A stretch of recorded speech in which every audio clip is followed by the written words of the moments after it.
नमस्कार दोस्तों, स्वागत है आप लोगों का अचीवर्स वेब के यूट्यूब चैनल पे। दोस्तों आज है जुलाई माह का प्रथम दिन, 1 जुलाई है आज। और आज जितने भी इम्पोर्टेंट प्रश्न बने हैं वो सारे प्रश्नों को मैं डिस्कस करूंगा, ठीक है। तो कहीं भी मत जाइएगा, लास्ट तक बने रहिएगा, क्योंकि यहाँ पे जो प्रश्न कराया जा रहा है वो काफ़ी ज़्यादा इंपॉर्टेंट प्रश्न है, ठीक है।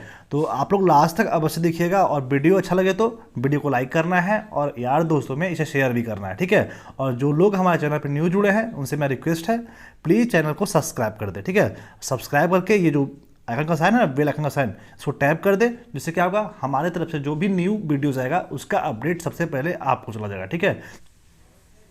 तो चलिए स्टार्ट करते हैं आज का सेशन। उससे पहले सबसे पहले आपको आज जो है मैप ऑफ द डे में कुछ इंपॉर्टेंट कंट्रीज़ के बारे में बताऊंगा और उससे संबंधित कुछ इंपॉर्टेंट फैक्ट्स भी बताऊंगा, ठीक है। कल आप लोगों ने कॉन्गो के बारे में पढ़ा होगा ना। तो आज मैं कुछ और कंट्री बच जाती है उसके बारे में आपको बताऊंगा, ठीक है। और वो कंट्री का नाम है आपका केन्या हो गया, ठीक है, युगांडा हो गया, तंजानिया हो गया, मालावी हो गया, इधर बुरुंडी हो गया। तो ये कुछ कंट्रीज है। सबसे पहले आपको जानना होगा कि इन कंट्रीज़ का कैपिटल कहाँ है, क्योंकि मोस्ट इंपॉर्टेंट है। आपके एग्ज़ाम में क्वेश्चन पूछता है, बहुत सारे कंट्रीज रहता है, उसका कैपिटल कहाँ रहता है, ऐसा क्वेश्चन आता है ना इसमें भाई। तो सबसे पहले युगांडा, तो युगांडा का जो राजधानी है उसको बोलते हैं कंपाला। क्या बोलते हैं? कंपाला।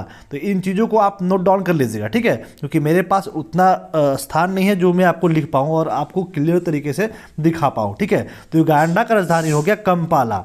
अब अगला राजधानी हो गया, अगला जो कंट्री हो गया इसका नाम केन्या है। और केन्या का राजधानी कहाँ है? नैरोबी। कहाँ है? और नैरोबी। और नैरोबी में पता है आपको क्या है? नैरोबी में यूएनईपी मतलब यूनाइटेड नेशन इन्वायरमेंट प्रोग्राम का हेडक्वार्टर्स भी है। तो बिल्कुल आप लोग याद रखिएगा, ठीक है। तो ये जो केन्या का राजधानी क्या है? नैरोबी।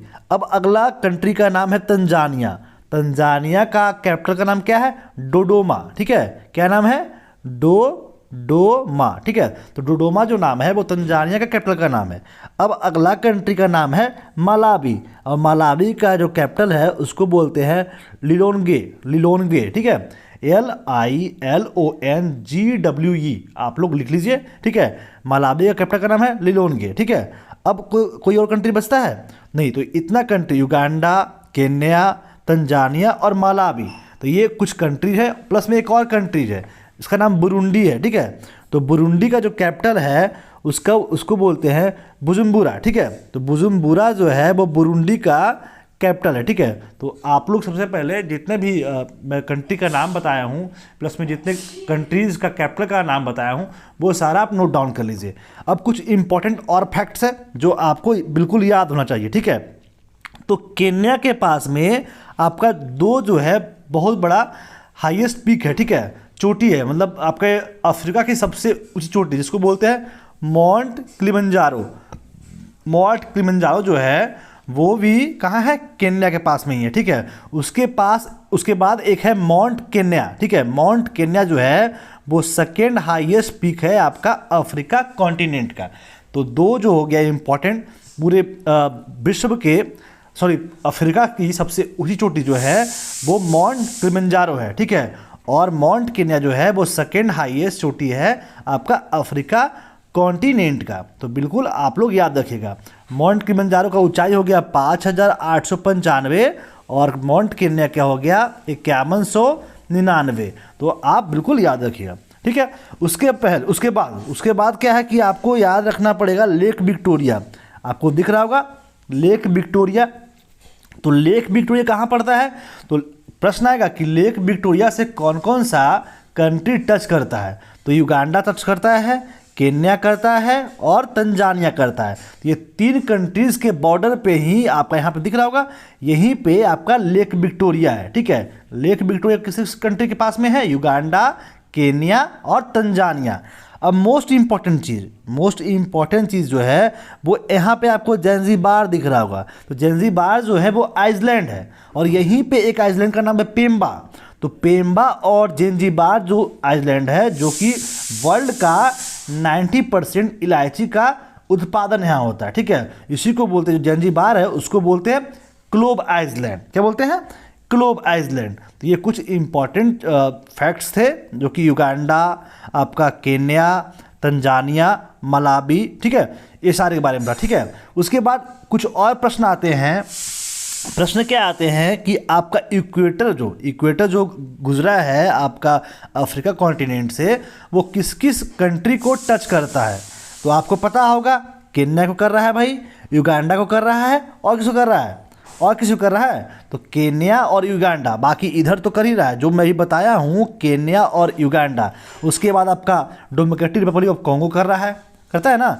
उसके बाद इधर कॉन्गो है उसको कर रहा है, फिर इधर गिबॉन है उसको कर रहा है। ठीक है, तो ये कुछ कंट्रीज है जिसको इक्वेटर दो भागों में बांट रहा है। ठीक है, जो मतलब इक्वेटर पास से गुजरा है। तो ये कुछ इंपॉर्टेंट चीज़ें थी आपके अफ्रीका कॉन्टिनेंट में। अब कुछ कल के लिए मैं छोड़ता हूँ, सब कुछ आज ही पढ़ा दूंगा तो आप भी बोल जाइएगा। ठीक है, तो कुछ इंपॉर्टेंट फैक्ट्स आज के लिए था और कुछ इंपॉर्टेंट फैक्ट्स कल के लिए होगा। ठीक है, तो अब मूव करते हैं आज के करंट सेक्शन की तरफ। ठीक है, तो सबसे पहले पहला प्रश्न क्या है वो देख लीजिए। तो पहला प्रश्न आपका डेट से है, दिवस से है कि प्रत्येक वर्ष राष्ट्रीय चिकित्सक दिवस कब मनाया जाता है। When is the national doctors day celebrated every year. तो हर साल 1 जुलाई को राष्ट्रीय चिकित्सक दिवस मनाया जाता है, और ये जो है वो डॉक्टर बिधान चंद्र रॉय जी के स्मृति पर मनाया जाने वाला दिवस है। ठीक है, ये जो थे एक महान चिकित्सक एवं भारत रत्न से सम्मानित व्यक्ति थे, और इन्हीं के स्मृति पर 1 जुलाई को राष्ट्रीय चिकित्सक दिवस के रूप में मनाया जाता है। ठीक है, कुछ और दिवस है जो कि 1 जुलाई को मनाया जाता है। पहला जो और है नेशनल पोस्टल वर्कर डे, उसका कनाडा डे हो गया, फिर चार्टर अकाउंट्स डे। ठीक है, सीए डे भी इसी दिन मनाया जाता है। ठीक है, तो कुछ इंपॉर्टेंट डेट्स है जो आपको याद रहना चाहिए। ठीक है, अब मूव करते हैं आज के नेक्स्ट क्वेश्चन की तरफ। प्रश्न है कि भारत के मुख्य न्यायाधीश न्यायमूर्ति एन.वी. रमन्ना ने पुस्तक anomalies in law and justice का विमोचन किया है। यह पुस्तक किसके द्वारा लिखा गया है। Chief justice of India justice N V. Ramana release the book anomalies in law and justice. This book is written by. तो ये जो बुक है वो आर.बी. रविंद्रन के द्वारा लिखा गया होगा। ठीक है, ये बुक देखिए आप लोग को स्पष्ट रूप से दिख रहा होगा।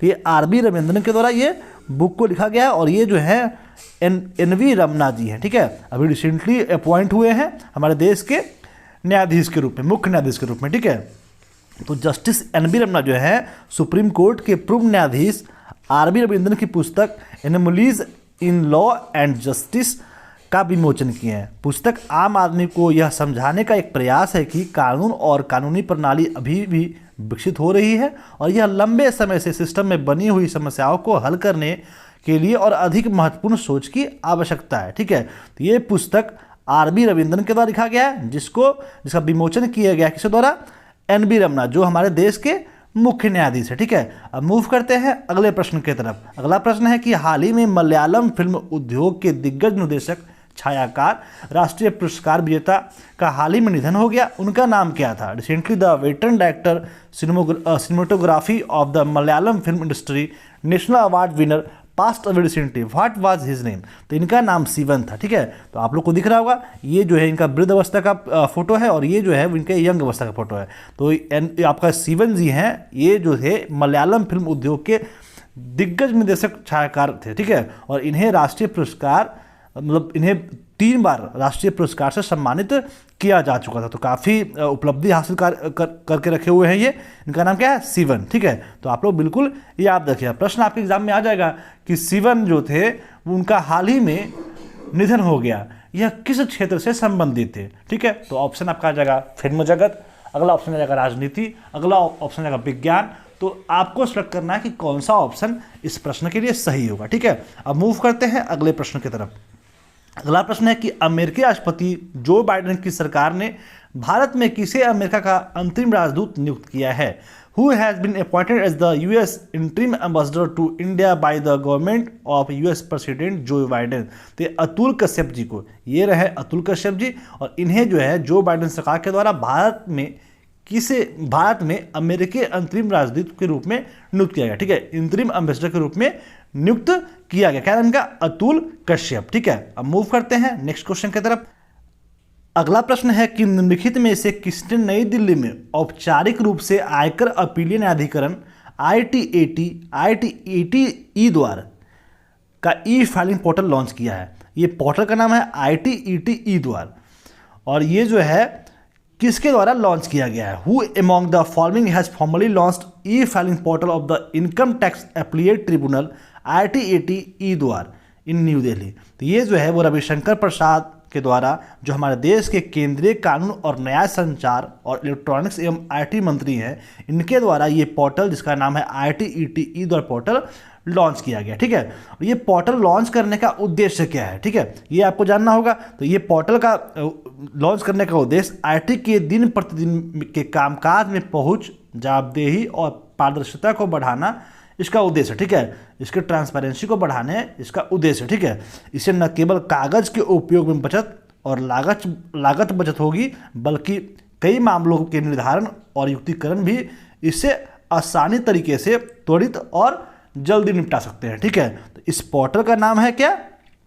IT ई-द्वार, जो कि ई फाइलिंग पोर्टल है, और ये जो है रविशंकर प्रसाद के द्वारा लॉन्च किया गया है। तो आप लोग बिल्कुल याद रखिए। ठीक है, अब मूव करते हैं आज के अगले प्रश्न की तरफ। ठीक है, अगला प्रश्न है कि निम्नलिखित में से कौन डोप टेस्ट में फेल होने के बाद 4 साल का प्रतिबंध प्राप्त करने वाली पहली महिला क्रिकेटर बनी है? Who among the following has became the first female cricketer to get 4-year ban after failing a dope test। तो डोप टेस्ट में फेल होने के कारण इनका नाम अंशुला राव है। अंशुला राव जी ये हैं, ये ऑलराउंडर हैं आपके गुजरात के। ठीक है, गुजरात के ये ऑलराउंडर है, और ये जो है वो प्रतिबंधित एनाबोलिक स्टेरॉइड 19 का यूज़ किए हैं, जो कि जितने भी स्पोर्ट्स पर्सन होते हैं उनको ये चीज़ यूज़ करना नहीं होता है, और ये जो है वो एनाबोलिक स्टेरॉइड 19 का सेवन किए, इसीलिए ये डोप टेस्ट में फेल हो गए और इन्हें 4 साल का क्रिकेट से दूर रहने की सलाह दिया गया। ठीक है, तो इनका नाम अंशुला राव है। तो ये जो है वो ऑलराउंडर है, आप लोग को याद रहना चाहिए। ठीक है, अब मूव करते हैं आज के अगले प्रश्न की तरफ। अगला प्रश्न है, निम्नलिखित में से किस देश को financial action task force FATF के ग्रे लिस्ट में शामिल किया गया है?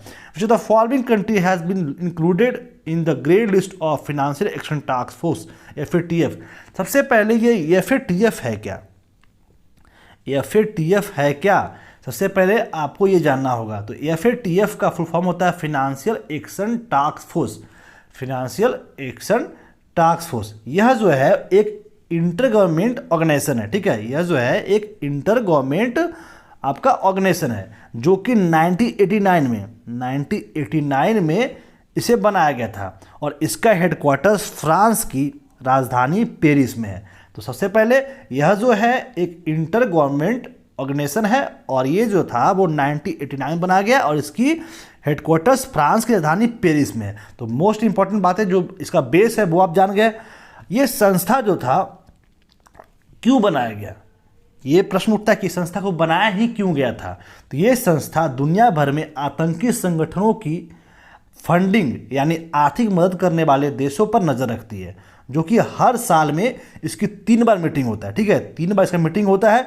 जो देश में आतंकियों की मदद करते हैं उनको ये ग्रे लिस्ट और ब्लैक लिस्ट में डाल देते हैं। ठीक है, अब ये ग्रे लिस्ट क्या है, ब्लैक लिस्ट क्या है, ये जानना पड़ेगा, क्योंकि आप सुन रहे हैं कि ये आपको कोई कंट्री को ग्रे लिस्ट में डाला गया है, जो किसका नाम फिलीपींस है। ठीक है, तो ग्रे लिस्ट और ब्लैक लिस्ट क्या आता है?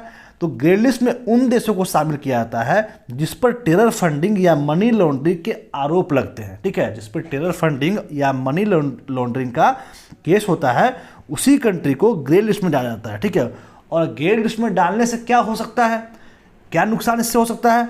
तो जो भी कंट्री ग्रे लिस्ट में डाल जाता है, वैसे कंट्रीज़ को, जो आपका IMF सुने होंगे, वर्ल्ड बैंक सुने होंगे, उन संस्थानों से इन्हें लोन मिलना काफ़ी मुश्किल हो जाता है। मतलब ज़्यादा कोशिश करेंगे तो मिल सकता है ग्रे लिस्ट वाले को, लेकिन जो कंट्री ब्लैक लिस्ट में चले जाते हैं, वैसे कंट्रीज़ को तो IMF और वर्ल्ड बैंक से लोन लेने के लिए सोचना ही छोड़ देना चाहिए। ठीक है, उन लोगों को बिल्कुल दिया ही नहीं जाता है। कौन से कंट्रीज वाले को? ब्लैक लिस्ट वाले को। ठीक है, और ब्लैक लिस्ट को बोलते हैं नॉन कोऑपरेटिव कंट्रीज और टेरिटरीज। ठीक है, जो कोऑपरेट नहीं करते हैं उसी को बोलते हैं नॉन कोऑपरेटिव कंट्रीज। ठीक है, तो ब्लैक लिस्ट को बोलते हैं नॉन कोऑपरेटिव कंट्रीज और टेरिटरीज। ठीक है, तो ये कुछ बातें हो गई आपके फाइनेंशियल एक्शन टास्क फोर्स के बारे में और ग्रे लिस्ट और ब्लैक लिस्ट के बारे में। आई होप आप लोग को समझ में आया होगा। तो समझ में आ रहा है भाई तो वीडियो को लाइक तो कर ही दो भाई, क्योंकि मेरा मेहनत इतना हो रहा है आपको बताने में। तो ये जो कंट्री है फिलीपींस जो है, इन्हें अभी फाइनेंशियल एक्शन टास्क फोर्स के ग्रे लिस्ट में शामिल किया गया। ठीक है, एफएटीएफ अपने क्षेत्राधिकार के ग्रे लिस्ट में जारी की है जिन पर अधिक निगरानी रखी जाएगी। फिलीपींस के अलावा हैती, माल्टा और दक्षिण सूडान को भी ग्रे लिस्ट में जोड़ा गया। तो ये कुछ कंट्रीज है जिसका नाम हैती, माल्टा और साउथ सूडान, जो कि आपका ये अफ्रीका कॉन्टिनेंट का कंट्री है। ठीक है, फिलीपींस को 2005 में एफएटीएफ की ब्लैक लिस्ट से हटा दिया गया था। यानी पहले फिलीपींस 2005 में एफएटीएफ के ब्लैक लिस्ट में था। ठीक है, इससे पहले 2000 में एफएटीएफ के ब्लैक लिस्ट में शामिल किया गया था। 2000 में जब शामिल किया गया था, 2005 में इसे ब्लैक लिस्ट से हटाया गया था। तो ये कुछ इंपॉर्टेंट चीज़ें थी जो आपको समझ में आया होगा और आपके लिए इंपॉर्टेंट होगा। ठीक है, अब मूव करते हैं अगले प्रश्न की तरफ। अगला प्रश्न है कि हाल ही में चर्चा में रहा दुनिया के दूसरे सबसे बड़े जल विद्युत बांध बेहतन बांध किस देश में स्थित है? Which country is the Baihetan dam the world second largest hydro electric dam which was in discussion recently, which was news recently. ठीक है, तो ये जो है वो दुनिया के सबसे बड़े जल विद्युत बांध, ठीक है, दुनिया के दूसरे सबसे बड़े जल विद्युत बांध है। ठीक है, इसीलिए ये अभी न्यूज़ में है। और ये जो है इसका नाम बेहतन बांध है, आपको दिख रहा होगा कि बह रहा है ये बेहतन बांध। और ये जो है वो चाइना में ये इस्टेब्लिश है, चाइना में ये बेहतन बांध है। ठीक है, बेहतन बांध दक्षिण पश्चिम चीन में जिनसा नदी पर स्थापित है। तो ये प्रश्न आपके एग्जाम में आएगा, ज़्यादा को जो उसमें घुमाएगा तो पूछ देगा कि बेहतन बांध जो है वो किस नदी पे है। तो ये जो है वो जिनसा नदी पर है और ये जो है वो चाइना में है। ठीक है, चीन सरकार ने ऊर्जा उत्पादन शुरू करने के लिए दुनिया के सबसे बड़े जल विद्युत बांध बेहतन बांध की पहली 2 उत्पादन इकाइयों को आधिकारिक तौर पर चालू कर दिया है। तो ये जो बेहतन बांध है वो चाइना में है। अब मूव करते हैं आज के अगले प्रश्न की तरफ। अगला प्रश्न है कि प्रत्येक वर्ष अंतर्राष्ट्रीय क्षुद्र ग्रह दिवस के रूप में कब मनाया जाता है? When is international asteroid day observed every year? तो हर साल 30 जून को अंतर्राष्ट्रीय क्षुद्र ग्रह दिवस के रूप में मनाया जाता है। यह दिन जो है वो क्षुद्र ग्रहों के बारे में जागरूकता को बढ़ावा देने के लिए मनाया जाता है। ठीक है, और यह अपने ग्रह को क्षुद्र ग्रहों से कैसे बचा सकते हैं इसके बारे में ये इसीलिए दिवस को मनाया जाता है। चलिए एक प्रश्न आपके लिए है, कौन से ग्रह के बीच में एस्टेरॉयड बेल्ट है? तो ये प्रश्न का आंसर आप लोगों से मैं चाहता हूँ, इस प्रश्न का आंसर आप लोग कमेंट में अवश्य दीजिएगा। ठीक है, अब मूव करते हैं अगले प्रश्न की तरफ। अगला प्रश्न है Kashmiri century portrait of a society in flux नामक पुस्तक के लेखक कौन है? Who is the author of book title Kashmiri century portrait of a society in flux? तो ये बुक जो है वो खेमाल्तू बखालू, ठीक है, खेमाल्तू बखालू जी के द्वारा ये Kashmiri century portrait of a society in flux पुस्तक को लिखा गया है।